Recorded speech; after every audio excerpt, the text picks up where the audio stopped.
Good morning. तो आज हम लोग डिस्कस करेंगे ये बीए पार्ट सेमेस्टर पार्ट 3 का ये फर्स्ट पॉलिटिकल साइंस का फर्स्ट यूनिट का थ्री और थर्ड टॉपिक है। तो जो टॉपिक का नाम है factor shaping the Indian political system since independence. स्वतंत्रता के बाद से भारतीय राजनीतिक व्यवस्था को आकार देने वाले कारक, तो स्वतंत्रता के बाद जो इंडिपेंडेंस के बाद जो कारक हैं जो भारतीय राजनीति को एक रूप दे रहे हैं, वो कौन कौन से कारक हैं उसको हम लोग आज डिस्कस करेंगे। ये भारत को समझने के लिए और ये पॉलिटिकल साइंस में ये बहुत ही बड़ा टॉपिक है और बहुत ही इम्पोर्टेंट टॉपिक है, क्योंकि समझना बहुत ज़रूरी है कि कौन कौन से कारक हैं जो भारत की राजनीतिक स्वतंत्रता के बाद उसको संभालने का योगदान किए या फिर उसको उस व्यवस्था को इस्टेब्लिश करने का काम किए। तो सबसे पहले तो हम जानेंगे 15 अगस्त 1947 को हमारा भारत आज़ाद होता है। 15 अगस्त 1947 को हमारा भारत आज़ाद होता है। इससे पहले का देखेंगे तो जो इंडियन पॉलिटिकल सिस्टम था, इसके पहले जो राजनीतिक व्यवस्था थी भारत की, वो अंग्रेजों के माध्यम से रूलिंग की जाती थी और बाकी वर्ष राजाओं थे, छोटे छोटे राजाओं किंग में ये डिवाइडेड था। ये बहुत ही डाइवर्स था, मतलब विविधता थी पूरे भारत में, एकीकरण नहीं था। तो सबसे पहले इसका जो कारण था इंडियन पॉलिटिकल उसके आज़ादी के बाद, सबसे पहले तो इम्पोर्टेंट था कि जो भारत में 565 रियासतें हैं, जो रियासतों में 565 रियासतों में भारत बटा था। 565 रियासतों में बटा था।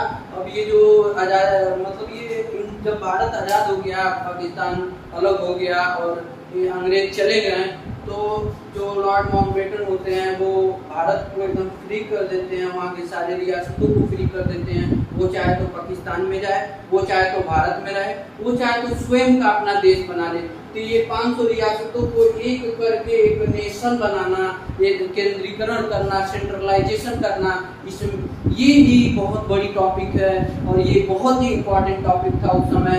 ये बहुत सबसे इम्पोर्टेंट जो मुद्दा था भारत को बनाने में, नहीं तो आज भारत बहुत सारे देशों में, छोटे छोटे देशों में डिवाइड हो जाता है, क्योंकि 565 रियासतों को एक करना यही सबसे बड़ी नेशन बिल्डिंग, नेशन जो बिल्डिंग है, नेशनल बिल्डिंग,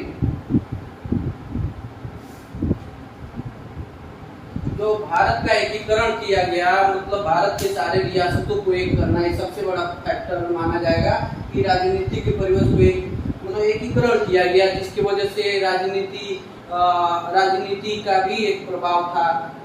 तो सबसे पहले तो हम लोग देखेंगे सबसे इम्पोर्टेंट टॉपिक की national building.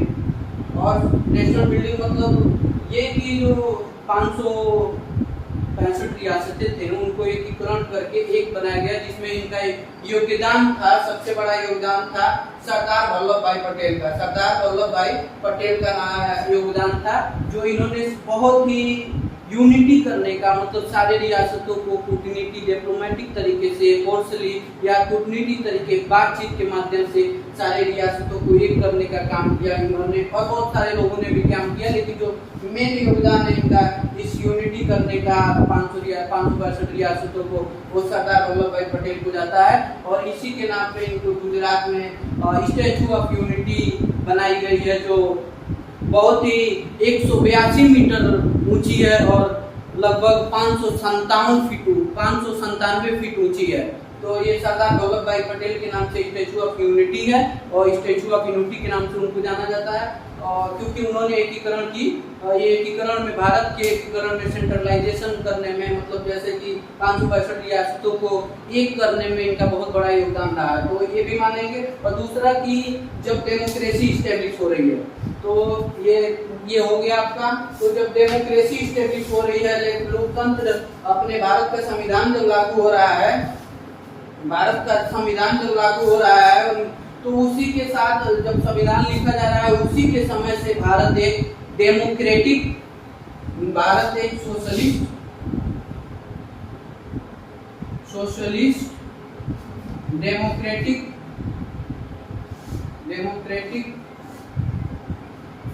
सोवरनिक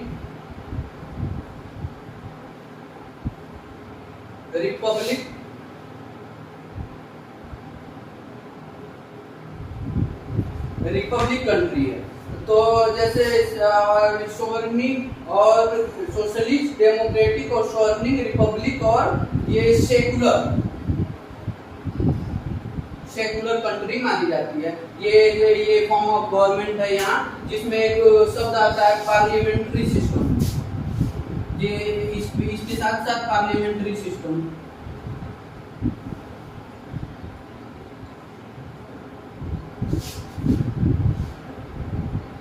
parliamentary system of government.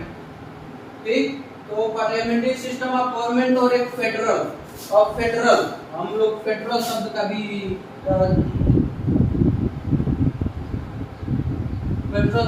जिक्र आता है। भारत की राजनीति स्वरूप है, उसमें हम लोग सबसे पहले ये जानेंगे कि भारत एक socialistic, democratic, sovereignty and Republic और पार्लियामेंट्री सिस्टम ऑफ गवर्नमेंट यहाँ लागू है, और फेडरल सिस्टम ऑफ गवर्नमेंट में फेडरल प्रणाली भी यहाँ है यहाँ। तो सोशलिस्ट का मतलब ये है कि जो यहाँ की सरकार है, गवर्नमेंट है, समाजवाद की तरफ भी ध्यान देगी, समाज के भी तरफ ध्यान देगी, बस कैपिटलिस्ट नहीं रहेगी। तो ये भारत, ये संविधान, कॉन्स्टिट्यूशन जब एडॉप्ट हो जाता है, कॉन्स्टिट्यूशन मतलब संविधान,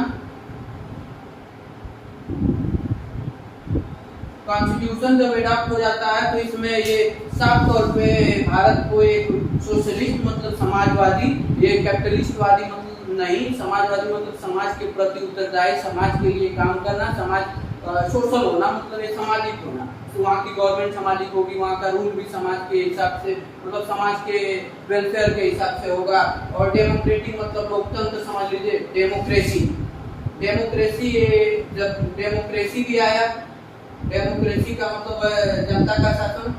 तो यहाँ जो रूलर होगा कंट्री को रूल करेगा, डायरेक्ट या इनडायरेक्ट तरीके से कंट्री गवर्न की जाएगी या रूल की जाएगी डेमोक्रेसी के तरीके से। तो वो संविधान में सोशलिस्ट और डेमोक्रेटिक और सोवरनिक का मतलब होता है संप्रभुत्व का मतलब होता है फ्री का मतलब ये नहीं कि आप फ्री हैं, फ्री का मतलब कि और फ्री हैं और कोई और की सुपरमेसी है।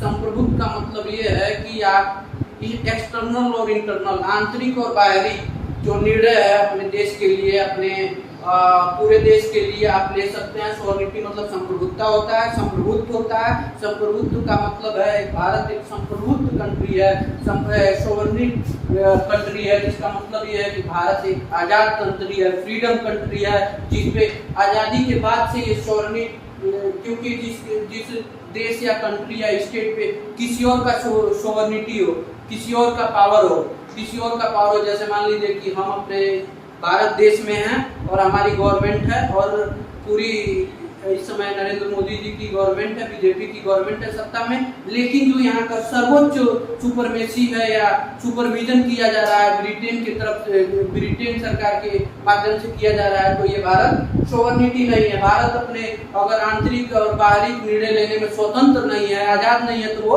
सोवरेनिटी और संप्रभुत्व नहीं है। भारत एक संप्रभुत्व राज्य तब नहीं कहलाएगा, भारत तब संप्रभुत्व राज्य कहलाएगा जब वो आंतरिक और बाहरी, कोई भी स्टेट तभी संप्रभुत्व और सोवरेनिटी कहलाएगा कि जब वो आंतरिक और बाहरी तरीके से वो फ्री हो अपने हित के लिए, आंतरिक और बाहरी निर्णय और ऑर्डर लेने के लिए। तो आप समझ लोगे सोवरेनिटी क्या है।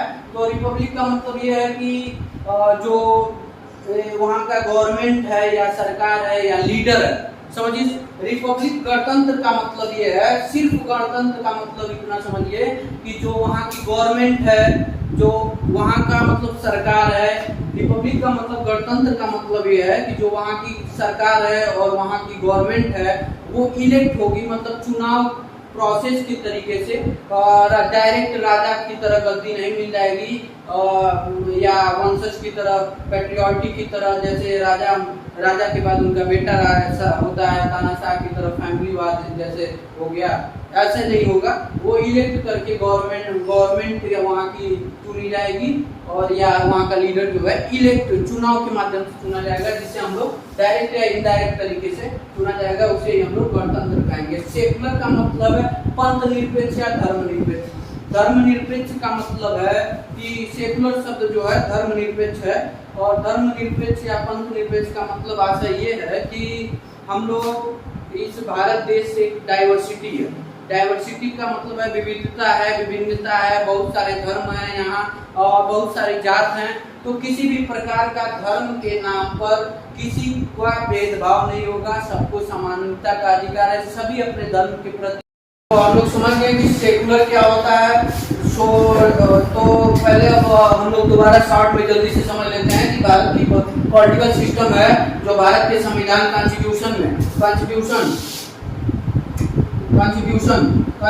के हिसाब से जो भारत का संविधान है, भारत के संविधान से माना जाता है कि भारत एक सोशलिस्टिक, समाजवादी और एक डेमोक्रेटिक लोकतांत्रिक गणराज्य है। भारत एक सोवरिन संप्रभुत्व है, एक सोवरिन कंट्री है। भारत एक रिपब्लिक कंट्री है। तो सेकुलर हम लोग समझते हैं, सेकुलर का मतलब ये है कि धर्मनिरपेक्ष, मतलब किसी भी पर्सनल धर्म के प्रति हम लोग उत्तरदायी नहीं रहेंगे, और सोवरिन का मतलब ये है कि आंतरिक और बाहरी निर्णय लेने की आजादी हो उस देश के पास, ठीक, उस देश के पास वहाँ के किसी भी चीज के पास वहाँ की आंतरिक और बाहरी निर्णय लेने की आजादी हो, उसे हम लोग सोवरिन और सोवरिनिटी कहेंगे या संप्रभुत्व कहेंगे। रिपब्लिक का मतलब ये है कि वहाँ का जो गवर्नमेंट हो, रिपब्लिक का मतलब ये होता है कि जो वहाँ का गवर्नमेंट हो और वहाँ की जो सरकार हो वो डायरेक्ट इलेक्टेड हो, मतलब जैसे राजा के माध्यम से न चुनी जाए और डायरेक्ट इलेक्टेड हो। और ये कॉन्स्टिट्यूशन जब बना तो सबसे बड़ी बात है जो political system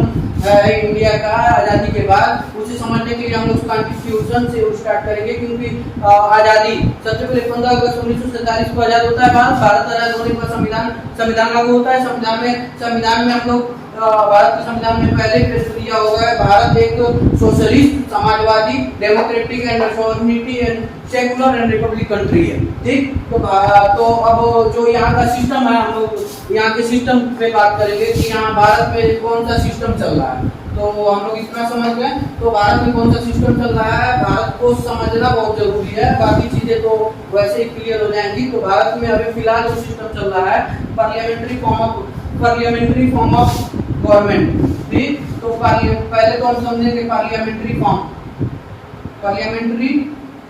of government.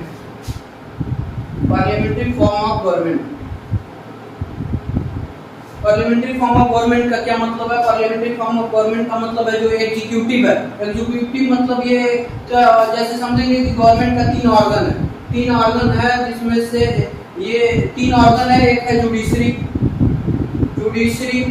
Judiciary मतलब होता है न्यायपालिका, जो न्याय देने का काम करेगा, जो एग्जीक्यूट करेगा। और ये दूसरा जो है, सेकंड जो है लेजिस्लेटिव है।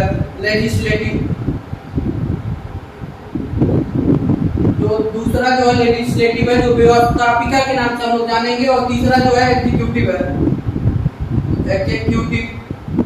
तो तीसरा जो है एग्जीक्यूटिव है। तो ये 3 ऑर्गन ये बहुत ही इम्पोर्टेंट है जो भारत के पार्लियामेंट्री सिस्टम ऑफ गवर्नमेंट है। पार्लियामेंट्री सिस्टम में जो गवर्नमेंट के 3 ऑर्गन है जो पूरे देश को चलाने के या पूरी व्यवस्था को भारत के चलाने के 3 ऑर्गन जो हैं, वो एक जुडिशरी है, लेजिस्लेटिव है और एग्जीक्यूटिव है। जुडिशरी का योगदान क्या है हमारे भारत में? जुडिशरी का योगदान है कि एग्जीक्यूट करना, न्याय देना, किसी कहीं गलत हो रहा है, कुछ भी गलत हो रहा है तो उस पर न्याय देना, और संविधान के हिसाब से पालन करना भारत में, क्योंकि संविधान ही भारत का समझिए एक गाइडर है या सुपरमेसी किया जाएगा, उसी के द्वारा ही भारत को रूल किया जाएगा, उसी के द्वारा गवर्न किया जाएगा। एक राइट्स है, बिल ऑफ राइट्स कर सकते हैं, ये अधिकार है वो संविधान, समझ लीजिए जनता का और किसी भी प्रकार का वो गवर्नमेंट का भी अधिकार संविधान से ही मिलता है, और सारे लोगों का अधिकार हमारे भारत देश में संविधान के माध्यम से ही प्राप्त होता है। तो हम लोग लेजिस्लेटिव का मतलब है, जैसे जुडिशरी का हम समझ रहे हैं कि न्यायपालिका होता है, न्याय देना, और जुडिशरी का मतलब होता है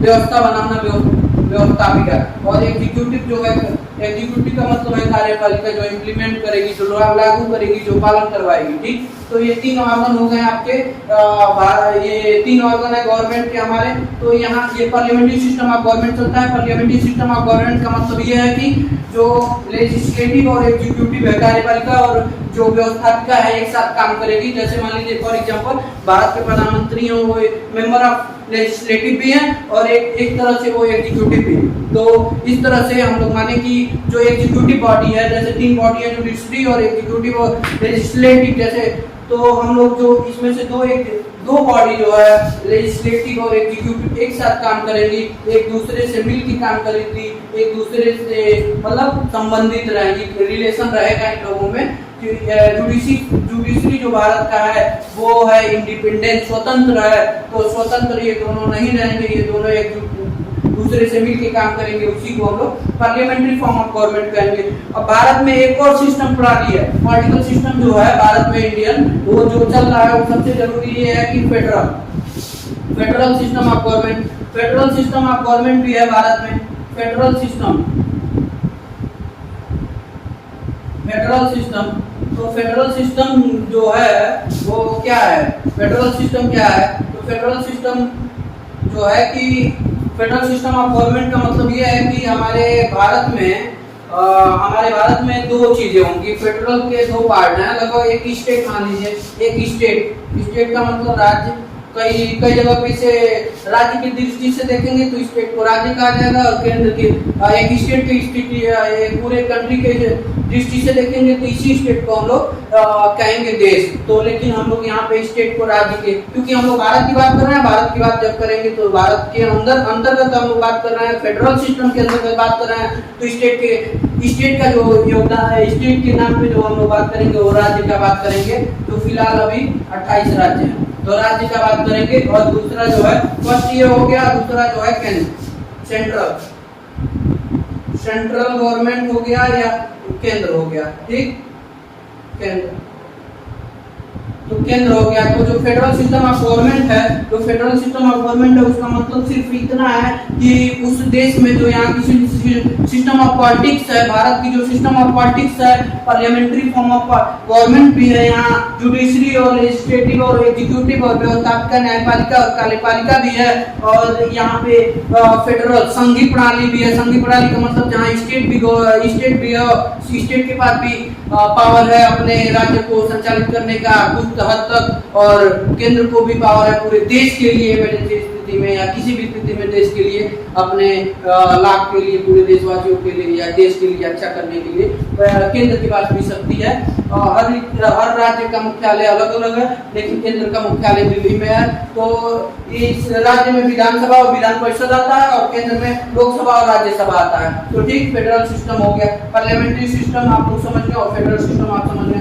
तो सबसे पहले जानेंगे कि ये आर्टिकल 79 भारत के संविधान के आर्टिकल 79 के अनुसार जो ये तीन ऑर्गन होंगे, ये जो तीन ऑर्गन है हमारे जुडिशरी और लेजिस्लेटिव और एग्जीक्यूटिव, ये भारत के संविधान के 79 के अनुसार होंगे। 79, ठीक। तो भारत के संविधान के आर्टिकल 79 ये कहता है कि भारत में तीन ऑर्गन हैं, वो हैं जुडिशरी और लेजिस्लेटिव और एग्जीक्यूटिव। ठीक, तो अब हम लोग साधारण तौर पे आप समझे कि भारत में ये सिस्टम क्या चल रहा है। तो सब भारत एक सोशलिस्ट, भारत का जो सिस्टम है, सिस्टम ऑफ पॉलिटिक्स है, सोशलिस्ट है। यहाँ पे संविधान है, संविधान के माध्यम से पूरी कंट्री गवर्न की जाती है। और सबसे जरूरी बात की जो सिस्टम है हम लोग समझ में, भारत का पॉलिटिकल सिस्टम क्या है। और अब थोड़ी सी चीजें और समझेंगे जो जरूरी है। तो यहाँ मल्टी पार्टी सिस्टम है, मल्टी पार्टी सिस्टम है। यहाँ पे मल्टी पार्टी सिस्टम का मतलब ये है, मल्टी पार्टी सिस्टम का मतलब है कि यहाँ पे सिर्फ सिंगल पार्टी नहीं होगी, यहाँ पे बहुत सारी पार्टी हैं। शुरू से भी ये संविधान में मेंशन किया गया है कि मल्टी पार्टी सिस्टम होगा। मल्टी पार्टी सिस्टम सिस्टम का मतलब ये है कि बहुत सारी पार्टियां होंगी, चुनाव लड़ेंगी और एक पार्टी रूलिंग पार्टी होगी, एक पार्टी अपोजिशन पार्टी होगी जो हार जाएगी, या जो भी बाकी पार्टियां हैं रूलिंग को छोड़ के वो अपोजिशन पार्टी हैं, और उसे हम लोग कहेंगे कि प्रेशर ग्रुप। जो अपोजिशन पार्टी है उसे प्रेशर ग्रुप भी कर सकते हैं हम लोग। तो हम लोग ये समझ गए कि मल्टी पार्टी सिस्टम यहाँ चलता है और यहाँ अपोजिशन भी चलता है, मतलब यहाँ विरोधी पार्टी भी होती है, वही जो मेन पार्टी है जो रूलिंग है, रूलिंग के बाद जो भी पार्टियां हैं वो अपोजिशन पार्टी हैं जो विरोध भी करती हैं, तो अपोजिशन पार्टी जिसे हम लोग कहेंगे। तो हम लोग आज समझ गए कि भारत का पॉलिटिकल सिस्टम क्या है, भारत के संविधान, भारत के स्वतंत्रता के बाद, भारत के इंडिपेंडेंस के बाद क्या क्या सिस्टम भारत में चल रहा है। तो एडल्ट फ्रेंचाइज भारत में आया, भारत में इसे भारत में वयस्क मताधिकार, वयस्क मताधिकार का मतलब है कि एडल्ट फ्रेंचाइज,